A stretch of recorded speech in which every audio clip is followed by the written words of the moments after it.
Chair. Welcome, first of all, to all of our witnesses. I know it isn't easy to come before an Oireachtas committee on such a sensitive issue for yourself, so I want to commend you first for speaking out and agitating and campaigning for yourselves and obviously for all of your members as well.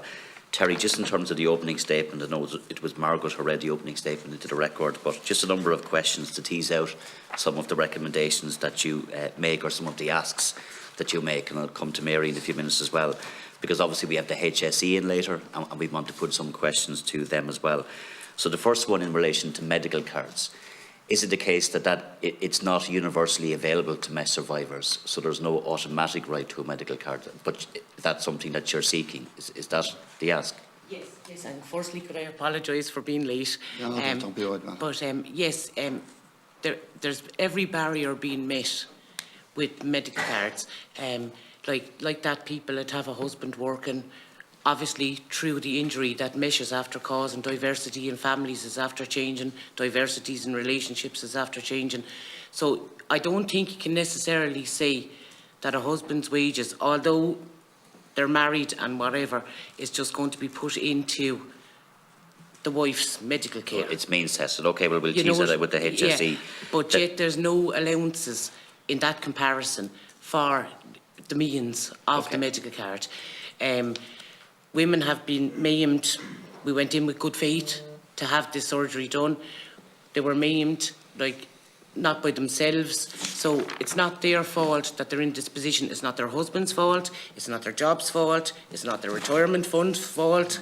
Do you know? So, I think it's necessary that women will receive medical cards if they're injured by mesh. And there's a register now through the regulatory authority, and obviously if people are attending the pathways, they're registered under that, so they know exactly who has this device. And it's for necessities.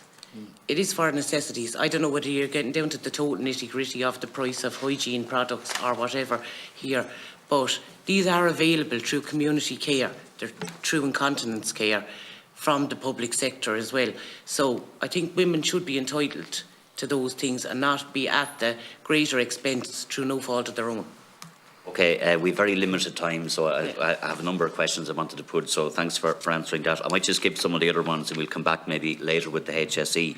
I just want to focus on two key issues, because obviously the range of treatments which are available are really important to you guys, and it seems to me that there is the option of a partial removal, a full removal, and for those then where that's not possible, there's pain management. But it seems to be the case from both opening statements that a full removal is not really an option in this state, and that for many women they have to travel abroad. But the treatment abroad scheme isn't effective and barriers are being put in the way. So I want, if I can, to ask both of you just to explain again what those barriers are, because that's really important, because in the opening statements that we have from the HSE, it mentions that scheme is working effectively, but yet we're being told by you guys, and obviously that is your experience, that it isn't working. And second of all, in terms of the National Mesh Complication Service, again, the HSE talks about the two centres in Dublin and in Cork up and running, treating patients. So can I again just ask, in terms of the translabial scan, which is obviously really important, is it your experience that that scanning equipment is operational both in Cork and Dublin, or is it that it's available only in one or only partially available? So maybe if you could give us your experience of what level of service has been provided, and that's both for Terry and for Mary. Thank you. Well, my belief of it is 10 of us went, 10 people injured by mesh went for the training of our consultants for the translabial scanner last November down in Cork. We had it done, and that, as far as we were concerned, it was up and running from that point. Everybody was trained in. Then I received correspondence from Minister, and they're under the belief that the one in Holles Street is up and running, but yet the people that's attending Holles Street is being told they can't be referred to Cork. The one they have up there is having technical problems. It's not up and running, but yet the government is under the belief that it has been running since the 1st of September last year. Now, down in Cork itself, I did approach a consultant down there, and I had asked about it the translabial scanner. I was told to tell the ladies to get a referral down to him and they'd see what could be done, but there's nothing at the moment. Okay, and maybe the treatment abroad, Mary, if you could answer that question, if you could.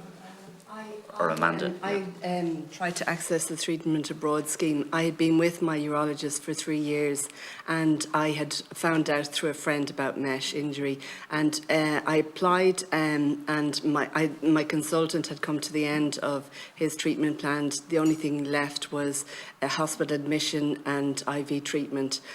So he said he would support me, wrote a letter, signed the form, but wouldn't write a letter addressed to my consultant initially. And then when in it implied that I had self-referred. So the treatment abroad scheme said that it wasn't available because the patient had self-referred, and they also subsequently, I was told from the ombudsman, who I then took the case up after I was referred. The ombudsman said that that my consultant shouldn't have said that there was no doctor in Ireland available to do it, and the consultant is assistant professor, and I've been with him for 3 years, and so it was just very difficult. And the ombudsman, the lady, she said that she wasn't getting answers from the HSE when she posed questions. Was there a similar treatment available here in Ireland?